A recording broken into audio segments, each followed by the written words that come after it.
All right, we are back for part two of our discussion with KD Drummond, managing editor for Cowboys Wire at usatoday.com, as we went a little bit over on time, which is the reason we had to divide this into two parts. We did get an opportunity to talk about CeeDee Lamb, but in case you haven't listened to part one, which I don't know why you wouldn't listen to part one over part two, but in case you haven't, CeeDee Lamb, Aaron Rodgers contract, and Dak Prescott contract took up a lot of our time. So check that out. And now, KD, will talk about the rest of the Dallas Cowboys draft, beginning with Trayvon Diggs, who, according to our lads, could have easily been a first-round draft pick. So the Cowboys got a really good prospect with pick number 51 in the draft. Yeah, Trevon Diggs is the guy that they absolutely love. If Lamb didn't fall to them, if Chason was gone, if their doomsday scenario happened, and some of the guys that they weren't interested were still on the board at 17, Diggs would have been in consideration for that pick. So for them to get him at 51 was an actual coup, absolute coup for the Cowboys front office. He is a long, lengthy, speedy press coverage corner. He's a jam guy. He's going to get up in the face of receivers. He's going to disrupt them at the line of scrimmage. I think the general scouting report on Diggs is if you're playing him in that way, he's a first round caliber cornerback. If you're playing him off and you want him to try to keep and to come downhill more so and react in that way, he's not your guy. He might not have been rated as highly. But for what Mike Nolan and Al Harris, the secondary coach, want to do in Dallas, they want that physical presence, attacking at the line of scrimmage. Diggs was a perfect fit for them. So yeah, that's part of the reason why the Cowboys are getting such good grades from everybody, because of the fit of what they're trying to do in moving away from how they play defense under Chris Richard. Yeah, he's got the ball skills also because of the fact that he played offense early on in his career. He also has kick return ability. So this is the type of player that the NFL nowadays, you can get a guy that can be a versatile part of your team and take a couple of different roster spots. And we talked a lot about contracts and things of that nature in the first part. That just shows you how much more valuable a player like Diggs can be. Right, exactly. They brought in the guy John Bones Fossil, the special teams coordinator that used to be with the Rams. You know, the Rams are famous for trick plays, or famous for putting an onus on the special teams to make big plays for their overall team. So having these guys that have return ability, Lamb can return punts. Diggs can return kicks. He's inheriting Tony Pollard, the kid from Memphis that came out in the 2019 draft, who can return kicks. Having those guys that can do these sorts of things. And I would not be surprised. The Cowboys were averse to trick plays under Jason Garrett. It just wasn't what they liked to do. It was very rare, very, very rare for them to try anything that was out of the ordinary. But circling back to Lamb, Lamb threw passes at Oklahoma. You know, I was going through the pictures and I was like, oh, look at this. And then you look up and you saw that he threw a couple passes a season. So, you know, the jet sweep and the pass and, you know, the wildcat and things of that sort. I have a feeling that you're going to see a much more innovative version of the Dallas Cowboys in 2020.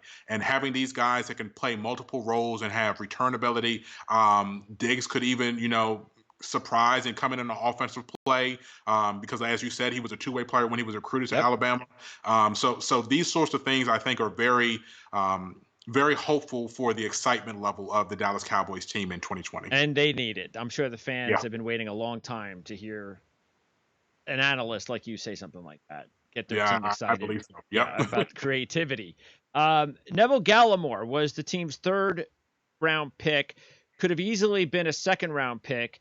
And you have to love his interior pass rush ability. That's really what he's going to bring the Cowboys, is a guy that is a big guy, 300 pounds, but is so fast and quick with that weight. He's just a rare type player. Now, he's not specifically going to be used as a run guy, but that's okay. In today's NFL, if you can not only rush the passer from the edges, but also from the interior, wow, you got something. It's something that the Cowboys have tried to have, but haven't been successful at having for the last couple of years under Rod Marinelli. And Marinelli has a great reputation, that came with him to Dallas. I was not as enthusiastic about the defense that he was putting forth for the Cowboys. Um, to be honest, I'm not that enthusiastic about the history of Mike Nolan as a defensive coordinator, but we'll wait and see. Sure. But what they have done personnel wise is something to be excited about. They added Gerald McCoy, a long time out of Tampa, spent last Oh, year in yeah. Carolina. They added Dontari Poe at nose tackle, long time in Kansas City, last year in Carolina. They have Tristan Hill, who basically came out a year early knowing that he wasn't ready for the NFL. So there's still an outside chance that he could turn into something. Their 2019 second round pick. But what Neville Gallimore brings to the table is very exciting. He played nose tackle. Oklahoma plays, one of those, basically a 30 front. But he played nose tackle for them, some three technique. But the Cowboys are going to use him as a three tech. They want him to penetrate. They want him to pass rush. And if you've seen the way he moves at that speed, he has a spin move. He is almost always the first man off the line of scrimmage at the snap, which is really something to say for somebody that big. A lot of times the edge rushers will try to anticipate a snap. He just has that quick reaction. I think is going to serve him very well in the NFL. And again, the Cowboys got him in the third round. They had him rated so highly that in the second round, when they got on the clock and they couldn't believe Trayvon Diggs was there, they still considered taking Gallimore over Diggs. Sure. And they thought Diggs was a first-round player. So that tells you how highly they thought of Gallimore, Yeah. what he could do for their defense. So very, very excited to see what he does. They went back, 2 picks out of Oklahoma in the first 3. They went crimson for the first 3 picks. So, that silver and blue seems to love that crimson color, Well, between Oklahoma and Alabama. you can't go wrong when you're taking players from Alabama and Oklahoma. That's for sure. That's exactly right. That's what we've seen the last few years from those programs. Okay, Reggie Robinson was one of their early 4th round pick, and I know there's a mixture of analysis on this player. Some scouts did view him in this position. I know our lads had him more as a 6th round guy, yep. But the Cowboys liked him in the 4th round. Tell me what you've heard from the Cowboys of why they like Reggie Robinson, or why they liked him in this spot. They liked Robinson because, again, he makes plays on the ball. And, playing at Tulsa, he didn't play the highest level of competition, but it wasn't as if it was a small school and they weren't on the map. He played an adequate level of competition. Mm-hmm. And what he did in his final year in Tulsa was really emerge as a true playmaker. And when you cut on the film and you see him attack the ball, yes. From playing off, it's something that will clearly translate into the NFL. Whether it means he also gets burned on a play or two early on, that will probably be the case. But the Cowboys absolutely love his feistiness, his aggressiveness, and he is a tremendous athlete. He is one of the Spark stars. Spark is the old Nike metric that basically puts players in comparison athletically to years past and other players in the NFL. And he is I believe he was a 2 Sigma athlete, which means that he's, better than the majority of athletes playing cornerback in the NFL. That's how good he is. Okay. Just a reference point, Byron Jones was one of the very rare 3 Sigma athletes. Okay. And we remember he set a world record in the broad jump at the combine. So that kind of puts you on the tier of that's the elite of the elite, and Reggie Robinson would be in the tier underneath that. Okay. But what's interesting is the Cowboys now have a gluttony of cornerbacks on their team. I believe the last count was 9 cornerbacks, and they're already talking about moving some of their cornerbacks to safety. They signed Daryl Worley, the young veteran out of Oakland, right after the draft, so he has maybe an inside track on starting opposite Trayvon Diggs. Chidobe Awuzie has some safety experience, the guy out of Colorado, 2nd round pick out of 2017. They're considering moving him to safety, but recently they've also, or Reggie Robinson has admitted that the Cowboys are going to consider him at both cornerback and safety. They'll have to see. Obviously, they can't meet in person right now because of COVID, but they're going to give him a chance to see where he best fits as somebody, because him and his aggressiveness as a free safety center fielder type of role, mm-hmm. I think would be very, very interesting. Okay. They have enough slot guys. They re-signed Anthony Brown, Jordan Lewis, the Michigan corner from the 2017 draft. He's also another slot guy if he stays on the roster. He just never seems to get a chance because he's so little, and they love long corners in Dallas, whether it's this regime or the last one. But they have enough guys that they could kind of mix and match to see the best defensive back personnel, and Robinson is in the mix to also move to safety. Okay, now the next two picks, starting with center Tyler Biadasz, here's a guy, and here's a guy that, or a position that we felt, and I'm sure a lot of Cowboys fans felt, would be an early position of need, the center position, after Frederick ended his career. So instead, the Cowboys wind up with this Wisconsin guy who was definitely one of the top center prospects coming out. Now, he wasn't one of the top 2 or 3, but he was right after that.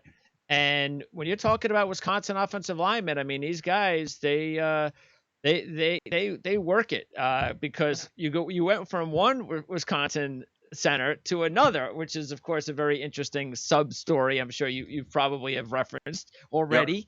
Yep. But this wasn't even like really, if you look at the next two picks, they were really kind of like a 5th and a 6th round pick of where they were taken, because they were taken almost like the last pick of those rounds. So to be able to get this guy as late as they did, there's a chance he could wind up being the starting center for the team, isn't there? Yeah, no, there's a great chance that he could end up being a starting center. So let's take it back. Frederick had Guillain-Barré syndrome, missed the 2018 season. Joe Looney, who was a reserve guy, stepped in, started all 16 games, played adequately. Physically, he was fine. He did not command the offensive line the same way Travis Frederick did. Travis Frederick is an all-pro center. He was probably the best center for a 5-year stretch in the NFL. There might have been, 1 or 2 years where somebody was above him, but consistently he was in the top 3 centers in the NFL. So you basically call him the best. They lost a lot when he went out. And when Frederick came back in 2019, Frederick was not the same player. The sacks went down for Dak Prescott. The run game kind of picked back up, but he wasn't the same level that he had been previously. So there was still a void in the middle of the Cowboys offensive line compared to what they were between 2014 and 2017. Yeah. In 2019, the Cowboys kind of prepared themselves for this. They drafted Connor Mcgovern out of Penn State. Now, Mcgovern came out as a guard, but the year prior, he spent the entire season at Penn State as a center. So he has center experience.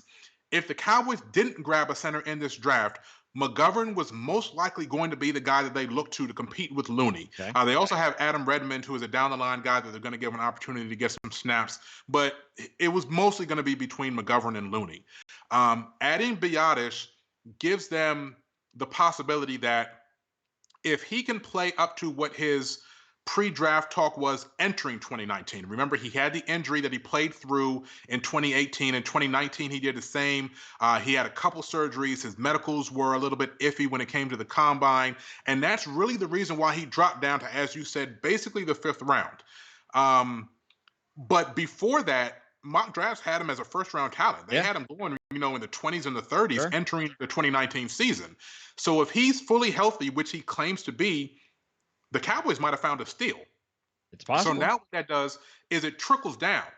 If he can play center, that then gives the Cowboys the option to play Mcgovern. Excuse me. To play Mcgovern at left guard. Connor Williams had an ACL tear last year, so we're not sure. He says he's all the way back. But that gives them the flexibility to play McGovern at left guard, and then Connor Williams could be a 2nd-round pick that's a swing tackle now for the Cowboys. And that just keeps replenishing the offensive line the way that we know Dallas loves to do. And it's what every team should do. The Cowboys, you talk about Dak Prescott, that's his best friend, is that offensive line, really. Yeah. And they're really, it's interesting how these teams, it seems like whether it's Seattle, Houston and Seattle finally started to realize just lately how much they've been destroying their quarterbacks with weak offensive line play. But I think more and more general managers understand how important it is to keep these quarterbacks healthy, and the difference between quarterback like Dak Prescott being in this situation in Dallas, take him out of that position, put him somewhere else on a team with mediocre skill position players and a below average offensive line. And Prescott is not going to be making more than $6 or $7 million a year. It's just a fact. It's just the way that it is. But and I'm not saying that would be different from most quarterbacks. But this is what the Cowboys have done well. this is what Jerry Jones and the entire scouting department has done better than anything in Dallas. And it's an underrated part of the game still, I think. Yeah, and the interesting thing is the Cowboys, as long as they've been together, the offensive line doesn't have a single starter over the age of 30. Teron Smith was young when they drafted him in 2011. He's still going. He's still under 30. Zach Martin's still under 30. Lael Collins, who's now on his third contract with the Dallas Cowboys, is still under 30. Yep. So, I always joke about Dak Prescott is 27, which is really 19 in quarterback years. So he's still a pup that's just learning the job. Yeah.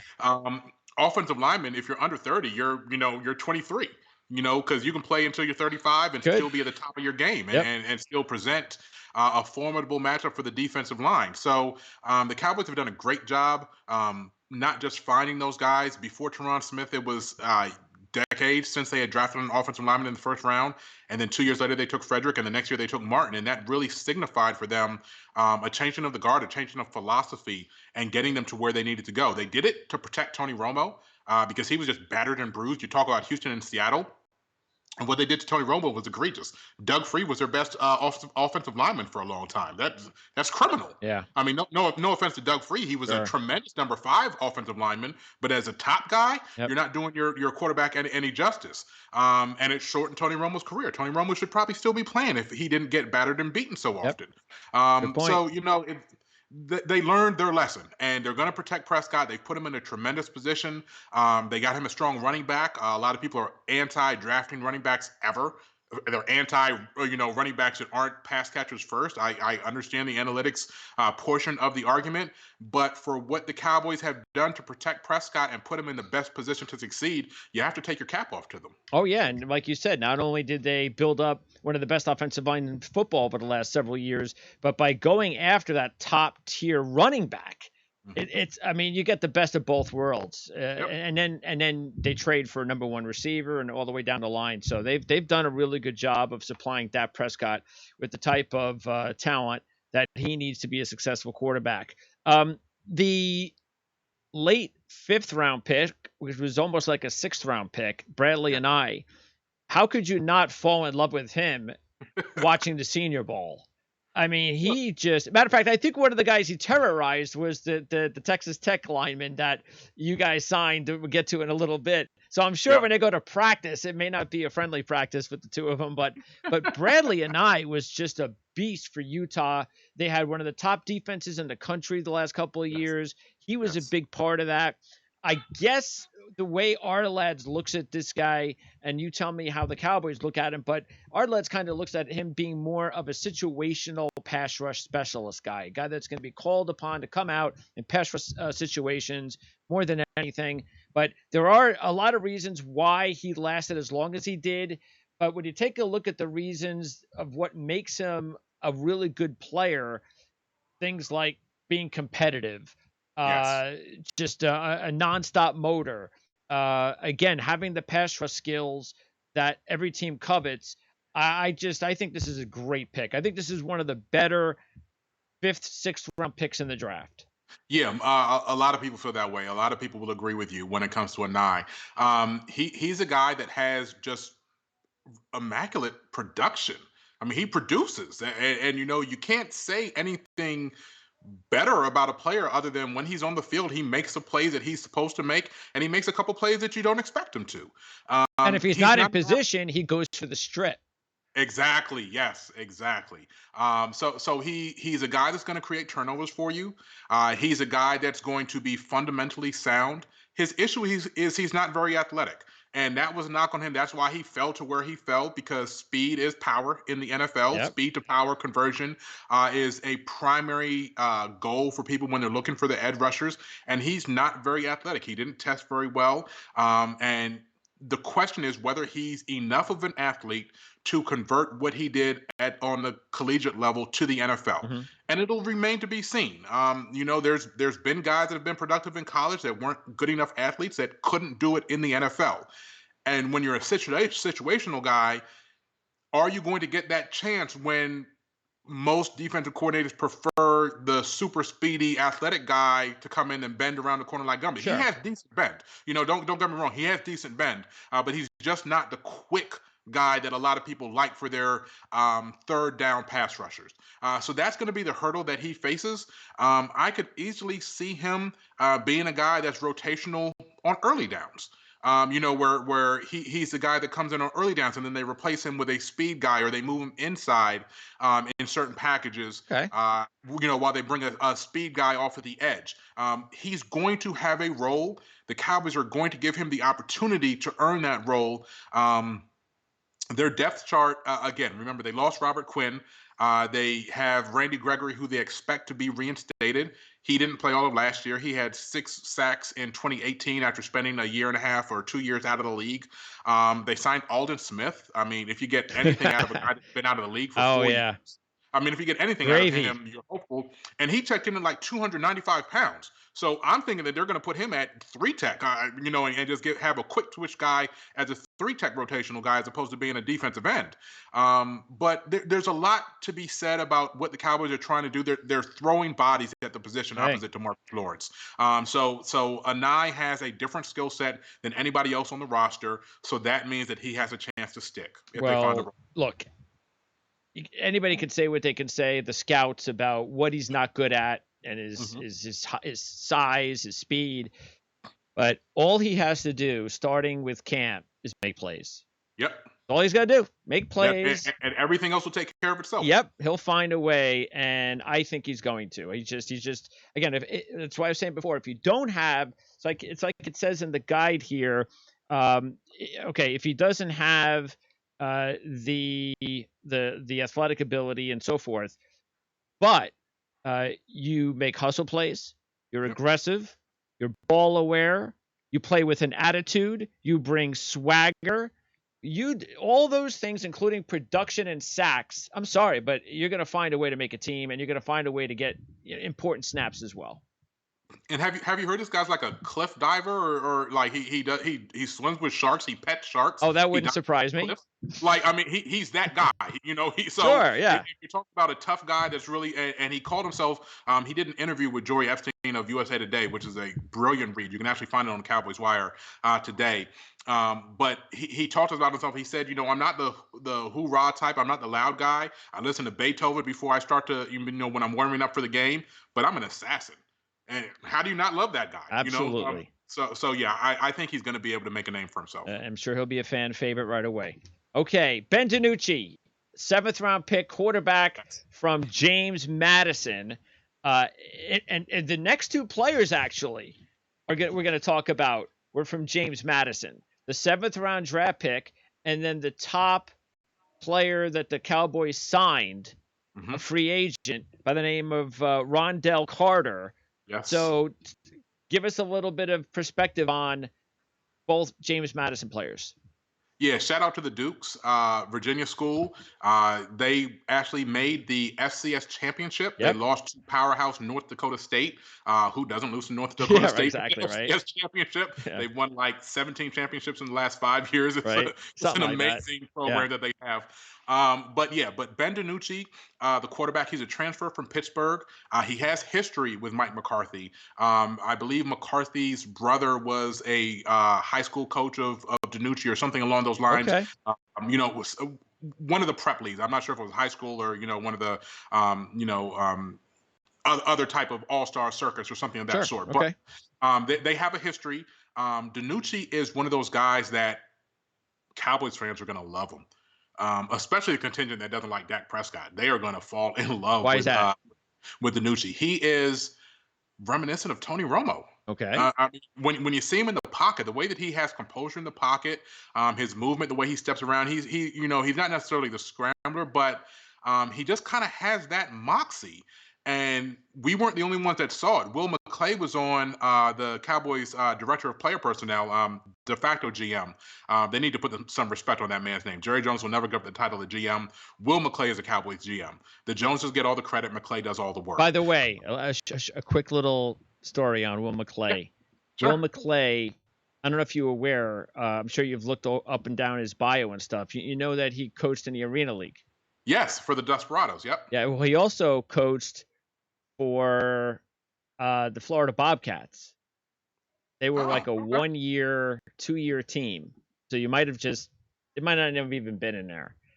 I was with the Bobcats as the color analyst. Okay. And worked with them. Now this was going back years, but when I heard that he was making a name for himself, it's an incredible feeling, because you know these guys in the Arena League, Right. the coaches, the players, and what they're doing, and to see it all work out, that Yes. someone like that can actually make a name for himself and be this talented, and the best is yet to come for him. We know that. Yes. It's a great story. It really is. Anytime these Arena League guys like the Kurt Warners of the world, who, Right. by the Right. way, I actually called the game in Iowa when Kurt Warner was quarterback there. So Okay. I had some memories that I cherished of my Arena League days. But yeah, McClay, boy, he's got a lot of talent. Man, he is the smartest dude in the room. He's the smartest dude in the room when it comes to football. So you have to take your hat off to him. He's turned down offers to interview for GM jobs with other teams. Jerry Jones pays him as a GM. You know, financials of front office people don't get out there, but we know that Jerry Jones takes care of his guys. And to keep a guy from interviewing from the title of all titles, you know, if you're a personnel man, if you Yeah. can't be the owner, being GM Yeah. and having that title is paramount. To keep him from that title, you know, Jerry Jones is paying him well, but he has the player personnel aspect of that job. Stephen Jones does the financials. McClay does the scouting, pro and collegiate. He's in charge of both of those departments. And you see how the Cowboys draft. Most of the misses, he'll take the blame. You know, when you're a leader, you take the blame for what your troops do. But most of the Cowboys misses, taking Taco Charlton over T.J. Watt, Tristan Hill, those were moves that were, you know, kind of somebody was banging on the table in the coaching, and they ended up taking those guys above what how the scouts had the board ranked. So he's been in charge since 2013. He ascended after, funnily enough, after that whole fiasco with trading down and taking Travis Frederick. That's when he got the job of being in charge of everything. Because it was kind of, you know, the Cowboys were kind of scattered. They traded down. They might not have gotten the proper compensation for leaving from 18 to drop down to 30, and all of those sorts of things. But Will McClay ascended to being in charge of the Cowboys draft at that point, and you see what happened since then. It's just been a magical ride of first round picks for them. So talk about Carter, the edge rusher from James Madison. He was a sought-after free agent. Yes, 25 teams made contact with his agent following the draft. And he's a small school guy, obviously, but he had 27 tackles for loss, 12 sacks in his final year at James Madison. He is a speed to power guy. We were talking about what Anai doesn't have. That's what Carter has. So he's kind of the complement. That's the two-headed monster that they came out of the draft with, is both prototypes of edge rushers for that position. But he likes a long arm. Again, he's speed to power. And he's just a creative guy when it comes to being able to get into the backfield. He ended up choosing Dallas over San Francisco, and obviously the other 24 teams that were in hot pursuit of his talents. But really, what happened to a lot of guys in this draft process, because of the COVID, because there weren't any, many pro days, a handful of schools had them, because they didn't have the individual visits, the 30 visits, and the Dallas Day and things of that sort. A lot of these small school guys fell through the cracks this year. And he was one of them. But the Cowboys had a draftable grade on Carter. I guarantee you that. And it's just going to be exciting. If we have a thing with the Cowboys, again, since Bill Parcells' time, we call them pet cats. That's what he called guys that are on the roster that you just root for. Sometimes for no reason, but you just kind of have a soft spot in your heart for guys that you're rooting for. Sure. Rondell Carter is going to be that guy for most Cowboys fans. All right, and the other three rookie free agents that were signed, you have Garrett Marino, Francis Bernard, and Azur Kamara. Out of those three, I'd have to say Marino intrigues me the most. He's not a very big guy for a defensive tackle, but he's really fast and really strong. And I just think that if I'm thinking of which one of those three guys might have the best chance because of those traits, I think that he may have a shot as a developmental kid. Yeah, I think he definitely has a chance. The practice squad has expanded for 2020. It's now going to be up to 12 players for 2020, so that even gives a better That's shot for a good. guy Yeah. like him Yeah. to be able to latch on. And I do like his possibilities. The Cowboys have a handful of guys like that. They have Jelks from Oregon last year. They have Joe Jackson from Miami, who actually got a lot of snaps. So the Cowboys are kind of deep at that edge rusher position. Expanding roster to 55 will help. Expanding the practice squad to 12 will help. It's going to be very tough. Out of those three, my favorite is probably going to end up being Francis Bernard, Okay. who, when you're watching tape of Anai, you see Oh yeah, Bernard. of course. Yeah. And he's a guy. I think the Cowboys are set at linebacker. They have their top guys, obviously, their top four between Leighton Vander Esch, Jalen Smith. Those are the superstars. Sean Lee is the cagey veteran that show that he still has something left in the tank. Okay.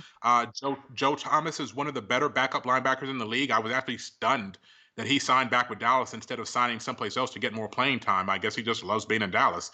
But he's a starting caliber player, even if he doesn't start for Dallas.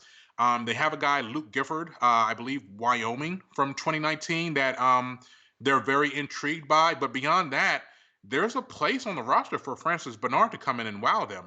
If he plays special teams Oh well, yeah. which is paramount for Yep. a down roster linebacker, you have to excel on special teams. There's guys that he could bump out of the way and make a name for himself there, and then eventually earn his way into the rotation. Injuries or just Sure. time on the roster. So he would probably be my favorite of the rest of the defenders Okay. outside of Rondell Yeah. Carter. And on offense, this is where we got a large list of players that were in the draft guide that had a great draftable grades. You had two Yes. running backs. Rico Dowdell from South Carolina had a 4th-round grade. Darius Anderson. You also have wide receivers Aaron Parker from Rhode Island and Stephen Guidry. And then you had tight ends Charlie Tumo Peya from Yep. Portland State, an FCS All-American, and Sean McEwen, the tight end from Michigan. You had Terrence Steele, the offensive tackle who we spoke about before, that got beat up by Anai at the Senior Bowl. And he was a 4-year starter at right tackle, so we're going to give him a break. He was playing left tackle in the Senior Bowl. Right, exactly. Yeah. There was, the experiment, the Senior Bowl experiment stuff. Yeah. So out of those guys, I'd probably say that Parker and Dowdell interest me the most because Parker comes from a lower level, Rhode Island, but Yes. supposedly runs really good routes, has really good hands, and that is what you're looking for at that level. And then Dowdell is just a real big physical guy. Again, 4th-round grade. Dowdell is actually the highest rated player that the team signed.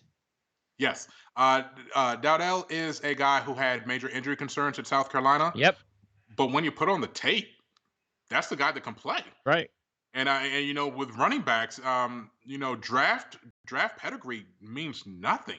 I mean, sure, you love to get a guy like Ezekiel Elliott when you know he's the best back in the draft. Yeah. But outside of that, it doesn't matter when you get drafted. If he can stay healthy, if he can overcome those injuries that he had, he's an NFL running back. So you have to love adding him to the mix.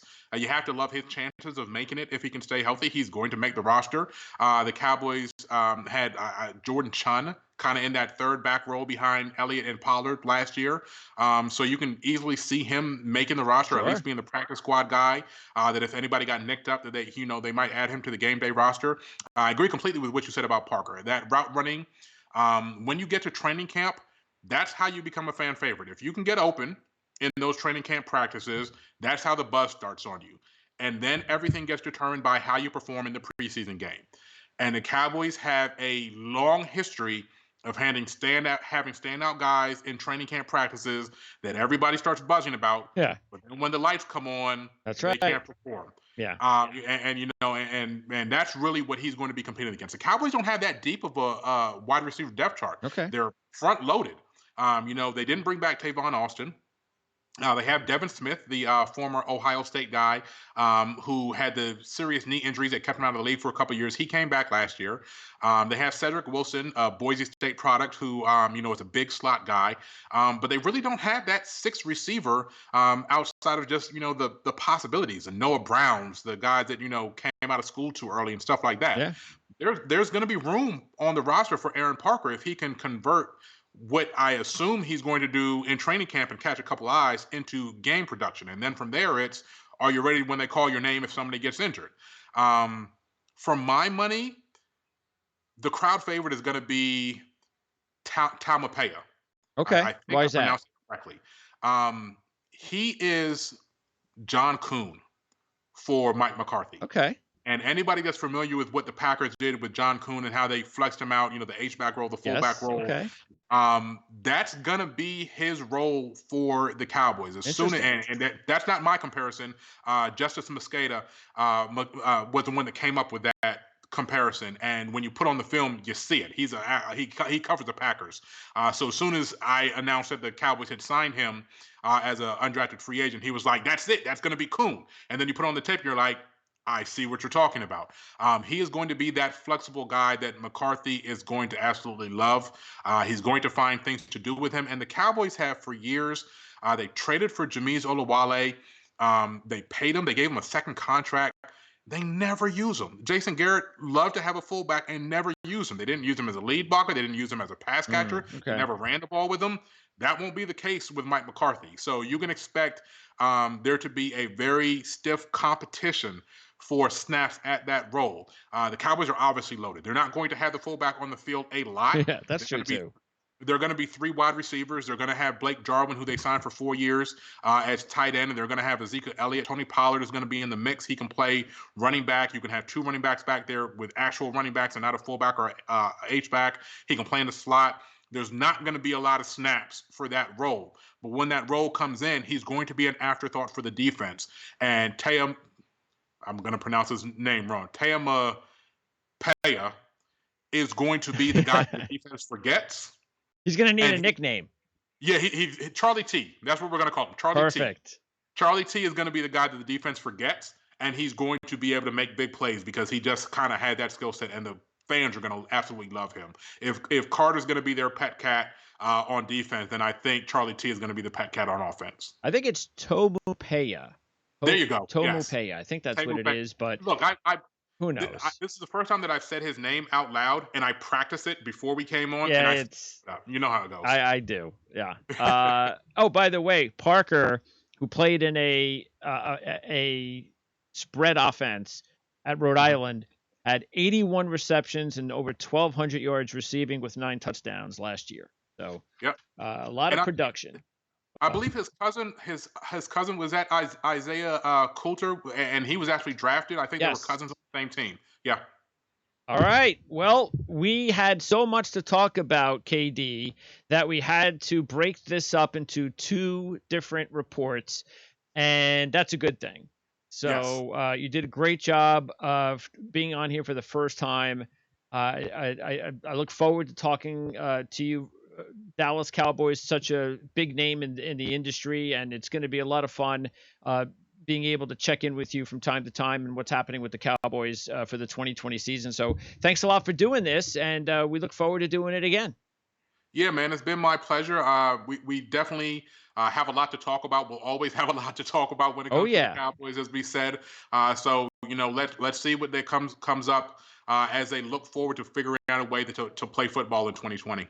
KD, appreciate it. And don't forget our audience out there to subscribe to our YouTube channel and check back with us again the next time we get KD on to talk Dallas Cowboys football. So we'll see you next time here in the OFN Meeting Room.